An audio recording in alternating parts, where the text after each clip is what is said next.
Hi guys, this is Oliver, and it's been 5 long years since the release of Antman 2, but now it's finally here, Antman 3 Quantumania.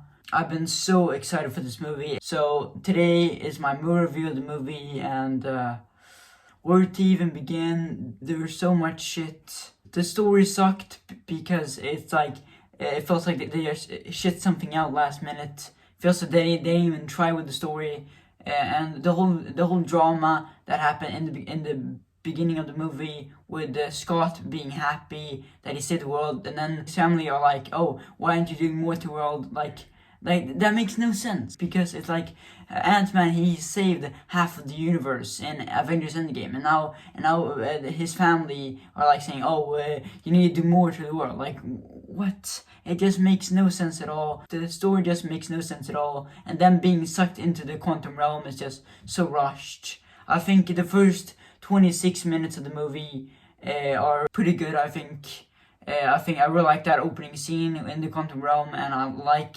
the flashbacks of Janet. It's like in the quantum realm, way back in Antman and the Wasp.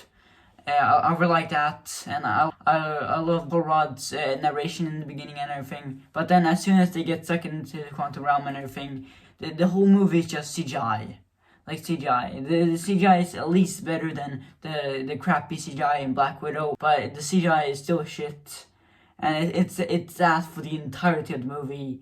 Like, really, it's so frustrating. It sucks. If you think I'm too negative on the movie, just to watch other movie reviews of the movie, they probably hate the movie even more than I did. It's still pretty bad, but the reason why it's not the number one worst Marvel movie, in my opinion, is because there were a lot of things that I really liked about the movie. The best thing about this movie is Paul Rudd. I love Paul Rudd as Ant-Man in these movies, and the reason why I didn't hate this movie as much as most people, and the reason why I don't hate this movie as much as Black Widow or Thor: Love and Thunder, is mainly because of Paul Rudd. He was funny, charming, and really cool. Paul Rudd should be in more Marvel movies, to be honest. In this movie, which I didn't like that much, he's the best character. He's so cool, and yeah, he knows what he's doing, he's so cool. He had a lot of awesome action scenes. I think the scene when he dives deep in and he sees a bunch of Paul Rudds was really funny and really cool and weird, but in a good way. Such an awesome scene. Even though I wish that scene wasn't spoiled in the trailer, it was still an awesome scene. He steals the show in this movie. And I also really like Cassie Lang in this movie. A lot of people hate her, and even though there were some things I didn't like about her in this movie, like for example, I think she has a lot of corny one-liners. And also another complaint that I had with her in this movie is that it's like every Marvel character is like always so smart. It's like the smartest person ever or something like that. And it just makes it too easy. I'm just sick and tired. They did the same thing. I had the same problem with Ironheart in Black Panther 2. And I have the same problem with Cassie Lang here. But that being said, I still really like Cassie Lang in this movie. Catherine Newton, I think her name was, she did a great job portraying the character, in my opinion. And I can't wait to see more of her. And also, one of the reasons why I didn't like this movie, one of the worst things about this movie is that Hope, the Wasp, who was like the main star of the show, who I really liked in the last movie. Here, she's in the movie, but she's basically just following the rest of the characters. And you almost forget that she's in this movie. And it's just really, really, really weird, because she's like the main star of the show in the last movie. And now here she does nothing. She does absolutely nothing in this movie. The only thing important to the story she did in this movie was she saved Ant-Man twice in the movie, and she killed Kang at the end. And shot him with like her blast from her hands, and like pew pew pew pew. Besides that, she did nothing. She did absolutely nothing. And same thing with Hank Pym. He did absolutely nothing. I really liked him in the first two Ant-Man movies, and here he did absolutely nothing. Like, he only just followed the other characters and then used his Star-Lord blasters to shoot some people. And I liked the joke in the bar when he said that he wanted to drink more. That was actually pretty funny. But besides that, he did absolutely nothing. I almost forgot he was even in this movie. Those characters were like really important to the story in the first two Ant-Man movies, and they did nothing in the movie. But meanwhile, Janet, who was barely in the first two Ant-Man movies, she is like the main star of the show here. It's kind of like her solo movie. Obviously, they're stuck in the quantum realm, and she was already stuck in the quantum realm for 30 years in Ant-Man and the Wasp, which I really liked.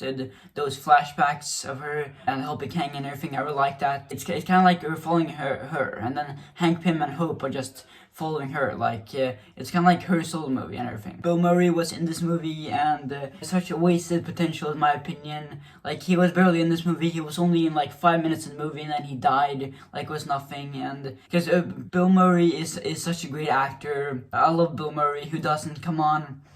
So the fact that like 5 minutes and then they just killed him, he just died, killed off like it was nothing, is just stupid. It's one of the most wasted MCU actors. Alright, let's talk about the villains. There are two bad guys in this movie, MODOK and Kang the Conqueror. And let's start talking about MODOK. I wasn't the biggest fan of MODOK in this movie. He had some cool moments. I really like his helmet and everything, but like the CGI on him, on that face, it doesn't look the best. It looks so silly, and it reminds me a lot of Mr. Electric from Shark Boy and Love Girl, and it reminds me also a lot of Humpty Dumpty. They already teased that they were going to bring back Yellow Jacket, teased in Loki and everything. So they did a lot to hype us up, but he just barely did anything in this movie. I know it feels like I'm saying that too many times, but there were so many characters here that just they didn't do anything. I kind of liked his arc at the end, but other than that, I wasn't the biggest fan of MODOK. Now let's talk about Kang. Now I have a lot of mixed feelings about Jonathan Majors as Kang in this movie. What I loved about him was that Jonathan Majors did a great job portraying the character of Kang, Conqueror, and he was a big threat sometimes in the movie. I really liked the scene in the trailer when he just blasted, shot from his hands, and just wiped everyone out, killed millions of people. Such an awesome scene. For the scene when he was torturing Antman, and I was on the edge of my seat during that scene. Such an intense scene, in my opinion.